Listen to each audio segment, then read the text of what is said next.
Hello student, आज आपण 12th स्टँडर्डचा first topic start करतोय सॉलिड स्टेट. तर यामध्ये आपल्याला नाव करतो सॉलिड स्टेट. आता स्टेट ऑफ मॅटर तुम्हाला ऑलरेडी 11th स्टँडर्डला झालेला आहे. स्टेट ऑफ मॅटर जे आहे त्या मॅटरचे 3 स्टेट असतात. मॅटर हवे 3 state: solid, liquid and gas. Solid, liquid and gas. Matter हवे 3 state: solid, liquid and gases state. 3 state आहे. सॉलिड्स आपण कसे आयडेंटिफाय करतो किंवा त्याची कॅरेक्टरिस्टिक्स काय आहेत? Solid have a definite shape and volume. Solid have a definite shape and volume. Definite shape and volume. Liquid have a definite shape but contain A shape of a container. Liquid जर पाहिला तर लिक्विडला एक definite volume आहे पण shape याचा definite नाहीये. म्हणजे ज्या कंटेनर मध्ये आपण त्याला पुअर करणार त्या कंटेनरचा तो शेप काय करेल? ऍक्ट करेल. Next gas. Gas does not have any shape, volumes. Okay, हे 3 आपण स्टेट जे आहेत ते स्टेट ऑलरेडी 11th स्टँडर्डला स्टडी केलेले आहेत. ओके, तर यामध्ये आपल्याला स्टडी करायचं आहे सॉलिड स्टेट स्टडी करायचं आहे. Solid state. Solid have a definite shape and volume. Next one, intermolecular force of attraction. Intermolecular force of attraction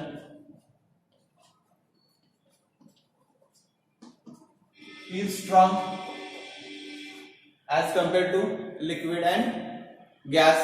गॅसच्या कंपेअर मध्ये, लिक्विडच्या कंपेअर मध्ये जो इंटरमॉलिक्युलर फोर्स ऑफ अट्रॅक्शन असणार आहे ते स्ट्रॉंग असणार आहे कोणामध्ये? सॉलिड मध्ये.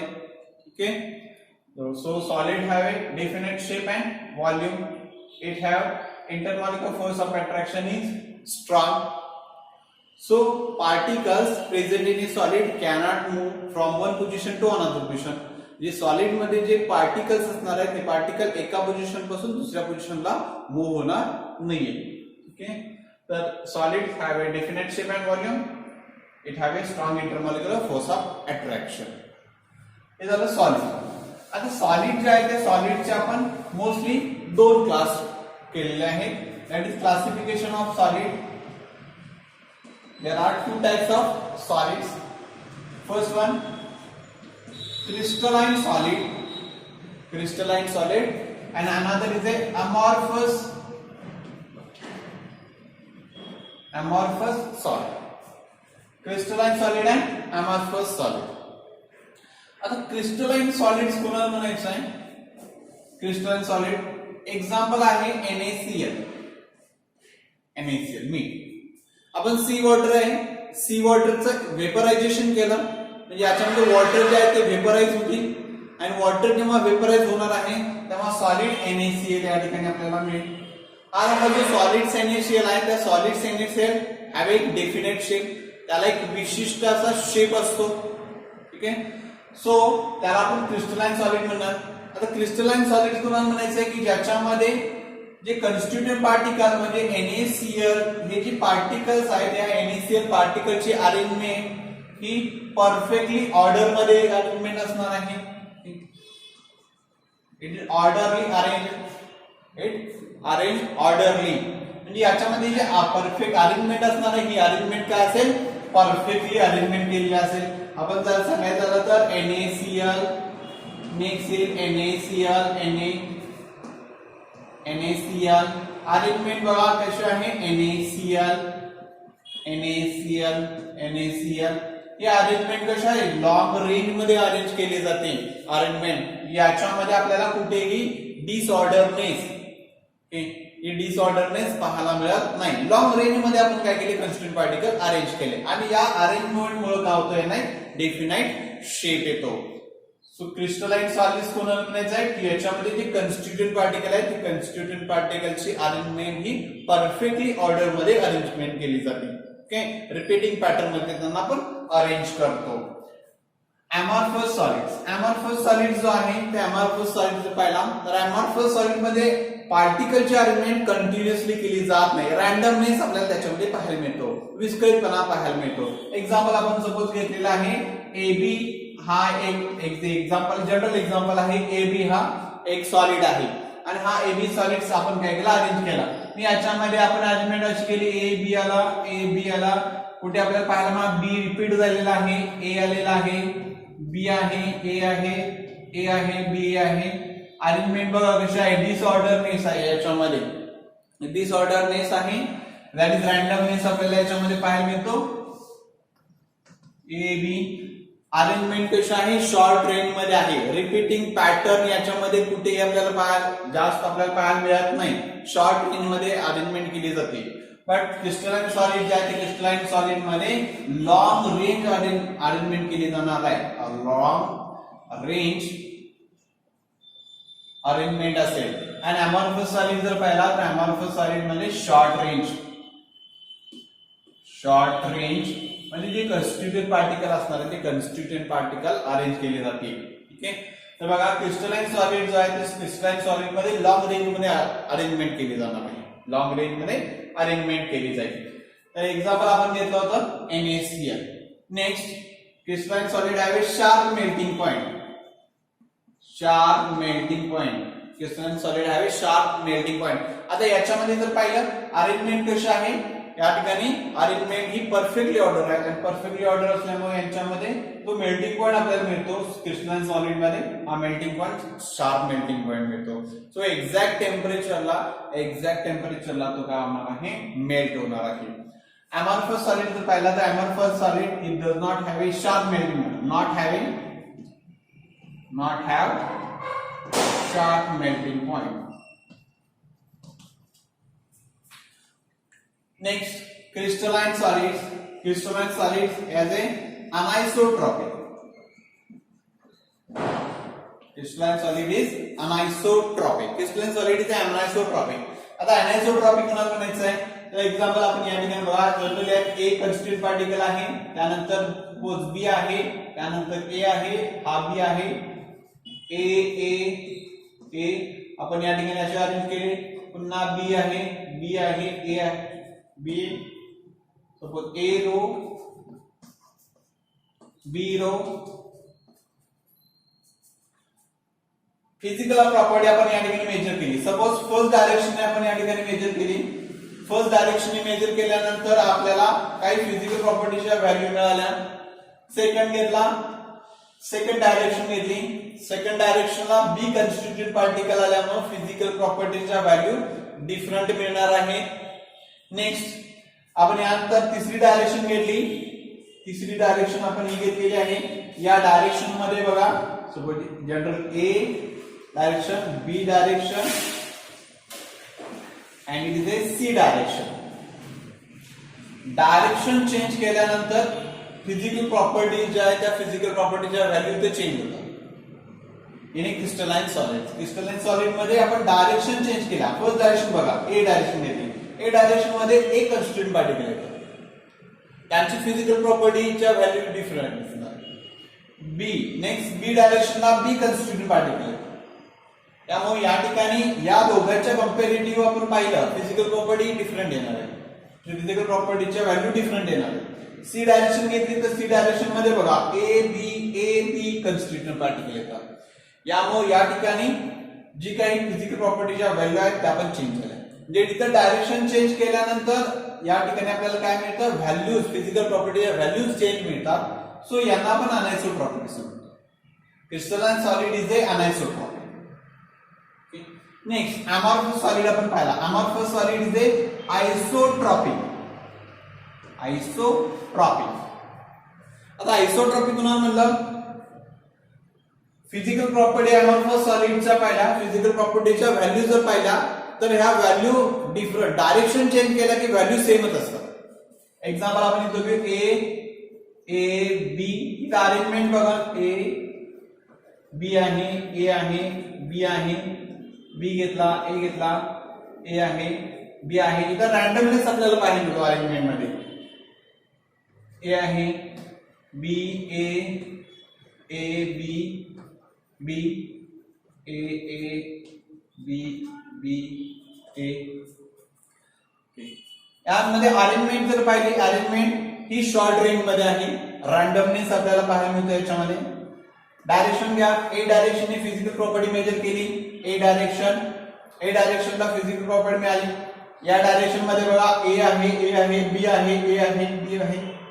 दुसरी डायरेक्शन घ्या, दुसरी डायरेक्शन घेतली आपण बी डायरेक्शन मध्ये पुन्हा बी आहे, ए आहे, ए आहे, बी आहे, ए आहे. यामुळे या दोघांच्याही व्हॅल्यू ज्या आहेत त्या सेमच असणार आहे. तिसरी आणखीन एक घ्या, तिसरी मध्ये आपण या ठिकाणी घेऊ ही सी डायरेक्शन आहे. सी डायरेक्शन मध्ये बघा बी आहे, बी ए आहे. यामुळे तिन्ही डायरेक्शन मध्ये फिजिकल प्रॉपर्टीच्या व्हॅल्यू आपल्याला इथं सेमच मिळतात. आणि जर तिन्ही डायरेक्शन मध्ये फिजिकल प्रॉपर्टी सेम मिळाल्या तर याचा अर्थ असा होतो की तो आयसोट्रॉपिक आहे. Okay, so amorphous solid is a isotropic. कारण या ठिकाणी त्यांच्या फिजिकल प्रॉपर्टीच्या व्हॅल्यू डायरेक्शन चेंज केल्यानंतर पण डायरेक्शन चेंज केला तरी पण या ठिकाणी त्याच्या व्हॅल्यू चेंज होत नाही. सो यांना आपण आयसोट्रॉपिक असं म्हणतो. ठीक आहे, बघा क्रिस्टलाइन सॉलिड यांच्यामध्ये लॉंग रेंज मध्ये अरेंजमेंट केली जाणार आहे. They have a sharp melting point and next one it is a anisotropic. Amorphous solid short range मध्ये अरेंजमेंट केली जाईल, not have a perfect melting point and it is a isotropic. Next आपण जर example पाहिला, example आपल्याला generally आपल्याला example या ठिकाणी NaCl आहे. शुगरचे क्यूब आपल्याला घरामध्ये पाहायला मिळतात. शुगर जर पाहिला तर शुगरचे क्यूब आपल्याला या ठिकाणी पाहायला मिळतात. नेक्स्ट आहे डायमंड आहे, ग्राफाइट आहे. Example of A crystalline solid. हे क्रिस्टलाइन सॉलिडचे एक्झाम्पल्स आहेत. Next amorphous solid is A plastic, rubber,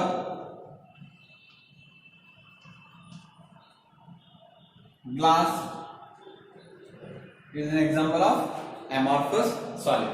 Crystalline solid example NaCl, sugar, diamond, graphite. Amorphous solid plastic, rubber and glass. Okay. So NaCl is a also called as, that is NaCl, sugar, diamonds, graphite a crystalline solid, right? And crystalline solid is also called as true solid. It's called as true solid. याला आपण काही वेळा true solid असं म्हणतो. Okay. Amorphous solid is a pseudo solid. It look like a solid. It is not perfectly solid. It is not a perfectly solid. जे आपण plastic घेतला, rubber घेतला, ग्लास घेतला, हे आपल्याला सॉलिड आहे असं वाटणार आहे, पण ते ऍक्च्युअली सॉलिड्स नाही. त्यांना आपण जनरली सुडो सॉलिड म्हणतो. सुडो म्हणजे खोटा किंवा दिखाऊ, सॉलिड सारखा दिसणार. So amorphous solid is also called as pseudo solid or another is a supercooled liquid. Supercooled liquid, it is a supercooled liquid, हे पण या ठिकाणी म्हणलं जातं. So amorphous solid is a pseudo solid of supercooled liquid. Okay. Example लक्षात ठेवा, crystalline solids NaCl, sugar, diamond, graphite. These are the crystalline solids. And amorphous solids are plastics, rubber, glass. Is a amorphous solid. Okay. Next आपल्याला point बघायचा आहे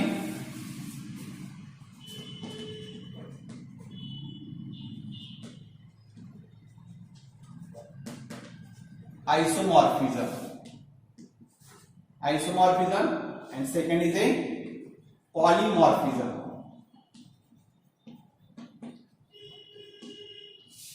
Isomorphism and polymorphism.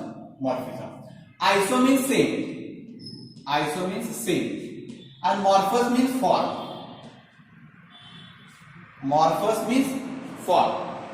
Same form. Those substances have a same form. ज्याचा structure same आहे त्यांना आपण आयसोमॉर्फिझम म्हणतो.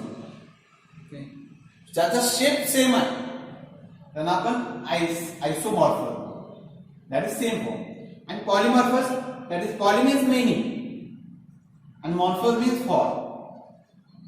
One substance have many form. Okay, example आपण इथे या ठिकाणी घेतलं.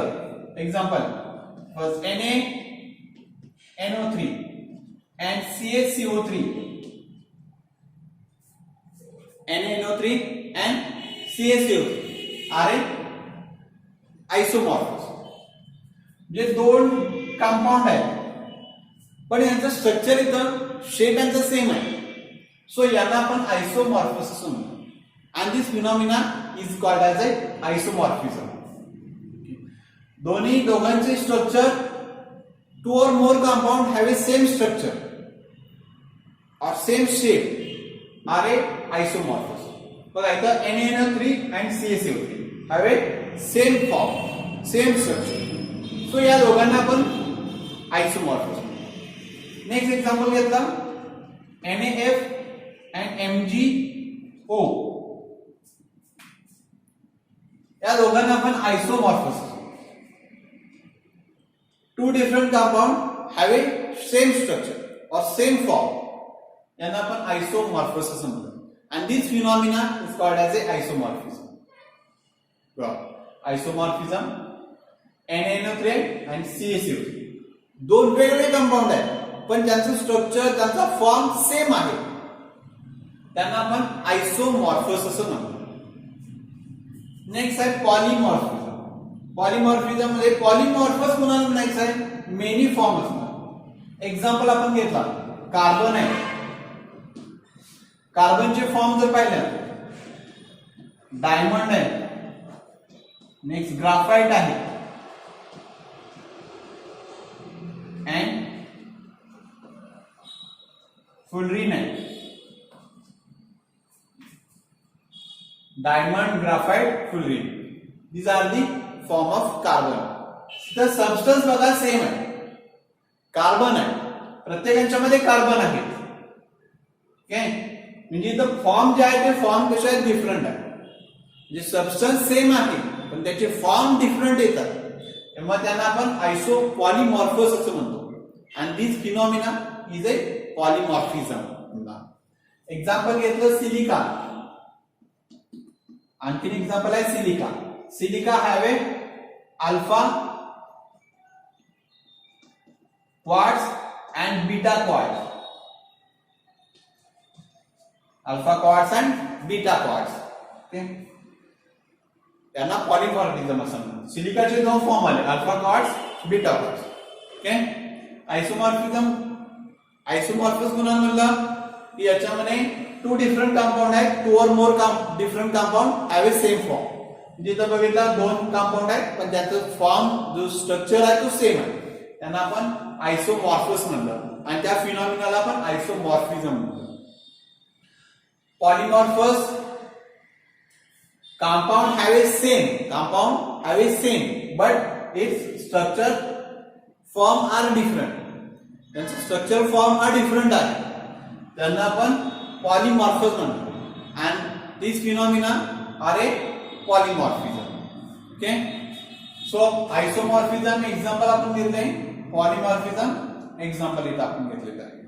ठीक आहे, नेक्स्ट आपल्याला पाहायचं आहे classification of A crystalline solid. Classification of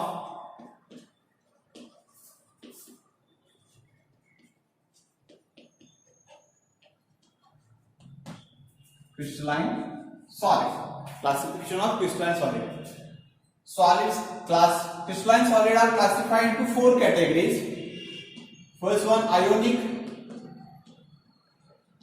solid. Second is a metallic solid.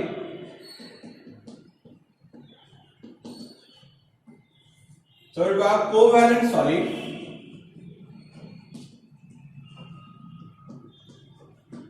Ionic solid, metallic solid, covalent solid, and fourth one molecular solid. Crystalline solids आहे, ते क्रिस्टलाइन सॉलिड्स याच्यामध्ये चार आपल्याला सॉलिड्स पाहायला मिळतात. There are four types of crystalline solids. ionic solids, metallic solid, covalent solid and molecular solids. Okay, so ionic solid बघा generally यामध्ये आपण पाहिले कन्स्टिट्यूएंट क्रिस्टलाइन सॉलिड हे कन्स्टिट्यूएंट पार्टिकल पासून तयार झालं आणि कन्स्टिट्यूएंट पार्टिकल्स याच्यामध्ये एक तर आयन असतील, तो आयन पासून तयार झालेला असेल किंवा तो ऍटम पासून तयार झालेला असेल किंवा मॉलिक्यूल पासून तयार झालेला असेल. So solid crystalline solid is made up of if atom, either atom, ion or molecule, and these particles are called as a constituent particle. त्याला आपण constituent particle असं म्हणतो.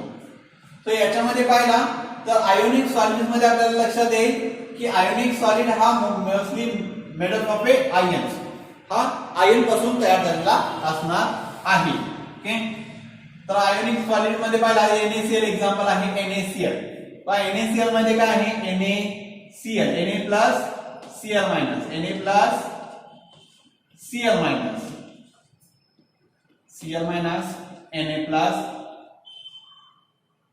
Cl- Na+,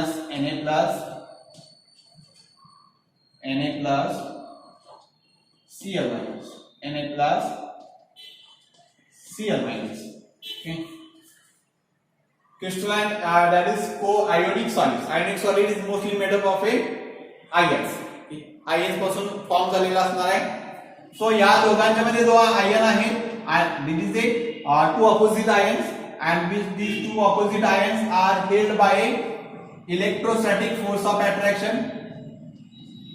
याच्यामध्ये इलेक्ट्रोस्टॅटिक फोर्स ऑफ अट्रॅक्शन असणार आहे. These two ions are held by electrostatic force of attraction. याच्यामध्ये एक force of attraction असेल ज्याचं नाव आहे electrostatic force of attraction. Ionic solids मध्ये आपण पाहिला दोन आयन्स आहेत, दोन अपोजिटली चार्ज आयन आहेत, हे एक फोर्स ऑफ अट्रॅक्शन नी जोडलेले असतात, तो आहे electrostatic force of attraction. Okay, so याच्यामध्ये जो अपोजिटली चार्ज आयन असल्यामुळे ते are a hard and brittle. Ionic solid are hard and brittle because two opposite charge ions are held by electrostatic force of attraction. So ionic solid are a hard and brittle. Next one, they have a higher melting point. They have a high melting point. हे पण आपल्याला पाहायला मिळेल. Next, ionic solids are a poor conductor in solid state. Poor conductor in solid state. जेव्हा solid form मध्ये असणारे ionic solid they are poor conductor, but when it is dissolved in water it acts as a conductor. Okay, in aqueous solution it is act as a conductor, but in a solid state it is a poor conductor or it is a bad conductor. Bad conductor हे आपल्याला पाहायला मिळालं. Ionic solid generally example आपण जर दिले example आहे NaCl, next आहे KCl, KNO3. These are the examples of a ionic solids. Ionic solids are mostly formed by the oppositely charged ions. Ionic solid mostly oppositely charged ion पासून form झालेले असणार आहे. these oppositely charged ions held by electrostatic force of attraction. इथे electrostatic force of attraction हे ions आहेत जे जोडले जातात. Next, ionic solids are hard and brittle. Ionic solids are hard and brittle. Next, it have a higher melting point. याचा melting point हा जास्त असतो. Next, it is a poor conductor or bad conductor of electricity in a solid state. जेव्हा ते solid form मध्ये असणार ते bad conductor म्हणून ऍक्ट होतात. But it is good conductor in aqueous solution. aqueous solution मध्ये ते गुड कंडक्टर म्हणून ऍक्ट होतात. Next example is NaCl, KCl, KNO3. These are the example of a ionic solid. Next आपल्याला पाहायचं आहे metallic solid. आता हा जो मेटॅलिक सॉलिड आहे हा metallic solid is form by a metals atom. या ठिकाणी मेटल्स ॲटम जे आहे त्या मेटल्स ॲटम पासून फॉर्म होतात. तो एक्झाम्पल आपण घेतलं तर सोडियम हा मेटल आहे. आता हा सोडियम मेटल आहे आणि याच्यामध्ये बॉन्ड कोणता प्रेझेंट असणार आहे, मेटॅलिक बॉन्ड प्रेझेंट असणार आहे सोडियम मध्ये. सो सोडियमचा आपण इलेक्ट्रॉनिक कॉन्फिगरेशन जर पाहिला ॲटॉमिक नंबर आहे 11, electronic configuration 1s2 2s2 2p 6 3s1. So याच्या आउटर मोस्ट ऑर्बिट मध्ये एक इलेक्ट्रॉन प्रेझेंट आहे. एक इलेक्ट्रॉन प्रेझेंट आहे. या एक इलेक्ट्रॉनला आपण कोर इलेक्ट्रॉन असं म्हणतात. कोर इलेक्ट्रॉन और किंवा व्हॅलेन्सी इलेक्ट्रॉन आपण म्हणतो. And remaining part of the atom is a kernel, called as a kernel. So sodium जो आहे त्या सोडियमच्या आउटर मोस्ट ऑर्बिट मध्ये एक व्हॅलेन्सी इलेक्ट्रॉन आहे. त्या व्हॅलेन्सी इलेक्ट्रॉन आपण कोर इलेक्ट्रॉन असं म्हणतो. And the remaining part of a atom is called as kernel. Remaining part जो आहे त्याला आपण कर्नेल असं म्हणतात. तर याच्यामध्ये काय ना, kernel have a positive charge in core electron is A negative charge. So attraction काय होणार आहे. सो सोडियम जो आहे त्या सोडियम आहे इथं, सोडियम घेतला आपण इथं, सोडियम या ठिकाणी पाहिला. सोडियमचा एक electron outermost valency shell मध्ये इलेक्ट्रॉन प्रेझेंट आहे. सो एक इलेक्ट्रॉन प्रेझेंट आहे इथं. या सोडियमचा एक इलेक्ट्रॉन इथं प्रेझेंट आहे. या सोडियमचा एक इलेक्ट्रॉन इथं प्रेझेंट आहे. सोडियमचा एक इलेक्ट्रॉन इथं प्रेझेंट आहे. सो या इलेक्ट्रॉनचं अट्रॅक्शन बघा, या सोडियम सोबत होईल, या सोडियम सोबत अट्रॅक्शन होईल, या सोडियम सोबत अट्रॅक्शन होणार आहे, या सोडियम सोबत अट्रॅक्शन होणार आहे. कारण रिमेनिंग जो कोर कर्नेल जे आहे त्या कर्नेलवरती पॉझिटिव्ह चार्ज आहे. Kernel have a positive charge. So attraction आपल्याला इलेक्ट्रोस्टॅटिक अट्रॅक्शन पाहायला मिळालं कोणामध्ये, kernel in between kernel and core electron. So यांच्यामध्ये कर्नेल अँड कोर इलेक्ट्रॉन मध्ये त्याला अट्रॅक्शन पाहायला मिळालं. आणि त्या अट्रॅक्टिव्ह फोर्सला, इलेक्ट्रोस्टॅटिक फोर्स ऑफ अट्रॅक्शनला आपण नाव दिलेलं आहे मेटॅलिक बॉन्ड असं नाव दिलेलं आहे. It is named as A metallic bond. So kernel जे आहे त्या कर्नेलचं अट्रॅक्शन कोर इलेक्ट्रॉन सोबत होणार आहे आणि यांच्यामध्ये जो बॉन्ड फॉर्म होणार आहे तो बॉन्ड हा मेटॅलिक बॉन्ड असणार आहे.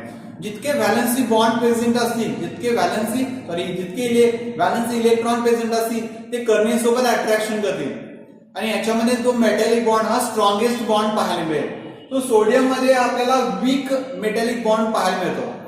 So sodium can cut with knife. आपण चाकूने तो सहज कट करू शकतो because it content poor metallic bond. But आपण जर आयर्न घेतला तर आयर्न मध्ये जर आपण या ठिकाणी आयर्न घेतला तर त्या आयर्न मध्ये near about 8 core electrons present असतात. व्हॅलेन्सी शेल मध्ये 8 इलेक्ट्रॉन्स प्रेझेंट आहेत आणि हे 8 इलेक्ट्रॉन्स काय करणार आहेत, 8 metallic bond, large number of bond form करतील विथ कर्नेल सोबत. सो याच्यामध्ये आयर्न जो आहे तो आयर्न हा स्ट्रॉंगेस्ट आहे. याचं कारण काय असेल, it contain A strong metallic bond. याच्यामध्ये व्हॅलेन्सी इलेक्ट्रॉन जास्त आहेत की ते जास्त मेटॅलिक बॉन्ड फॉर्म करते. पण सोडियम जो मेटल आहे तो सोडियम मेटल हा वीक बॉन्ड फॉर्म करतो बिकॉज याच्यामध्ये व्हॅलेन्सी इलेक्ट्रॉन 1 इलेक्ट्रॉन प्रेझेंट आहे याच्यामध्ये. नेक्स्ट मेटॅलिक सॉलिड्स आहे. ते metallic solids are a good conductor of electricity. Metallic solids are good conductor of electricity. Properties जर पाहिला, it is a good conductor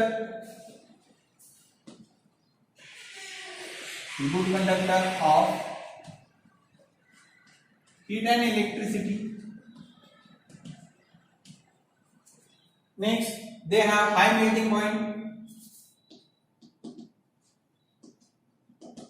They are ductile and malleable. जर याच्यावर stress apply केला तर त्याच्यापासून आपण काय करू शकतो, वायर फॉर्म करू शकतो. त्या मेटल सोबत वायर और शीट फॉर्म करू शकतो. ओके. सो हा झाला मेटॅलिक सॉलिड्स. या मेटॅलिक सॉलिड्सचे आपण जर एक्झाम्पल पाहिले तर एक्झाम्पल आहे सोडियम आहे, नेक्स्ट आहे मॅग्नेशियम आहे, आयर्न आहे, कॉपर आहे, गोल्ड आहे, silver. These are the examples of a metallic solids. Okay. Metallic solid mostly form by metallic atom. या मेटॅलिक ॲटम पासून फॉर्म होतात. नेक्स्ट आहे covalent solids. Covalent solid is formed by the joining of atom. Joining of atom through a covalent bond.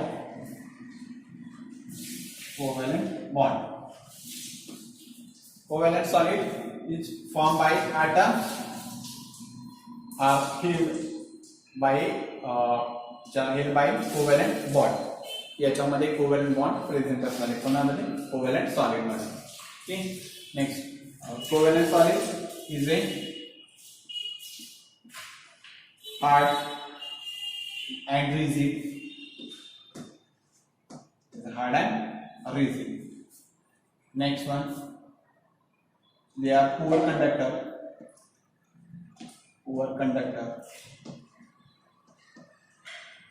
of electricity.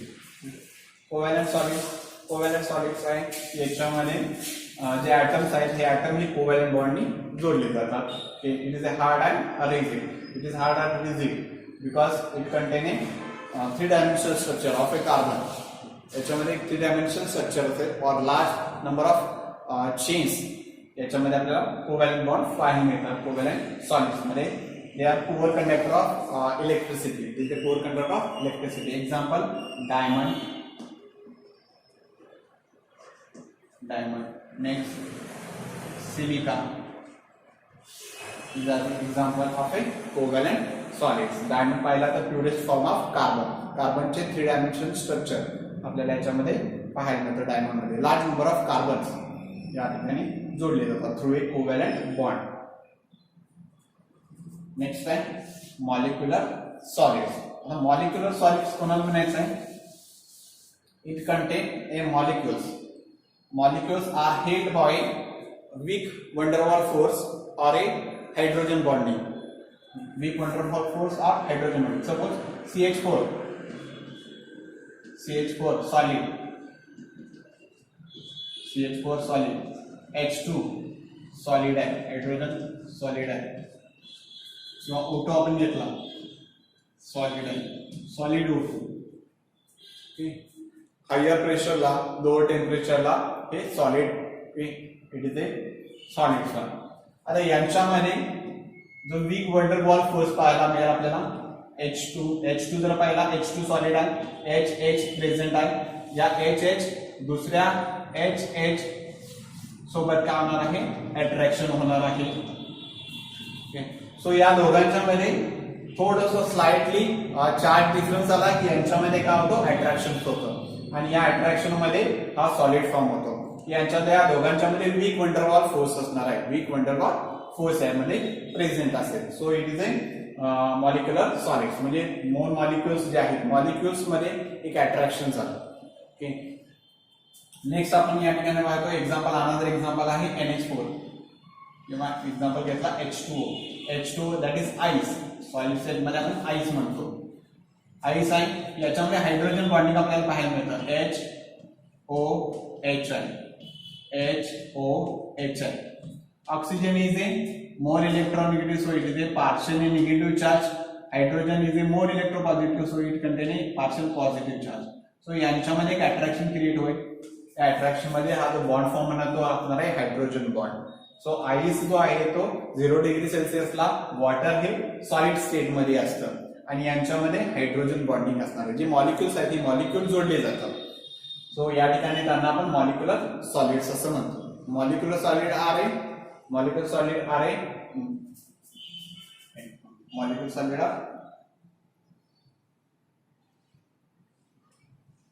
Low melting point. Molecule solid are low melting point. Next, it is a bad conductor of electricity. Bad conductor. So molecular solid जो आहे तो molecular solid कसा form झाला? जे काही molecules आहेत हे molecules एक तो वंडरवॉल फोर्स याच्यामध्ये प्रेझेंट असेल किंवा हायड्रोजन बॉन्डिंग प्रेझेंट असेल. Next it is it have a low melting point. यांच्यामध्ये मेल्टिंग पॉइंटचा लो असतो. Next it is A bad conductor of heat and electricity. Is a bad conductor of A electricity. जर molecule solid total crystal सॉलिडचे 4 class आपण पाहिले. एक आहे आयनिक solid, दुसरा आहे मेटॅलिक सॉलिड, तिसरा आहे कोव्हॅलंट सॉलिड आणि चौथा आहे मॉलिक्युलर सॉलिड्स. यांना आपण जनरली आयन्स जे आहे ज्या ठिकाणी आयन्स फॉर्म होतात त्यांना आपण आयोनिक सॉलिड्स म्हणतो. मेटॅलिक बॉन्ड जितकी काही मेटल्स असतील त्या मेटल्स मध्ये मेटॅलिक सॉलिड्स असणार आहे. कोव्हॅलंट सॉलिड्सचे काहीच एक्झाम्पल आहे. डायमंड आहे, ग्राफाइट आहे, डायमंड ग्राफाइट आहे. नेक्स्ट सिलिका आहे, ते आपण सिलिकामध्ये पण पाहिलेलं आहे. अल्फा क्वाड, बीटा क्वाड्स आपण पाहिलेलं आहे. दॅट इज कोव्हॅलंट सॉलिड्स येणार आहे.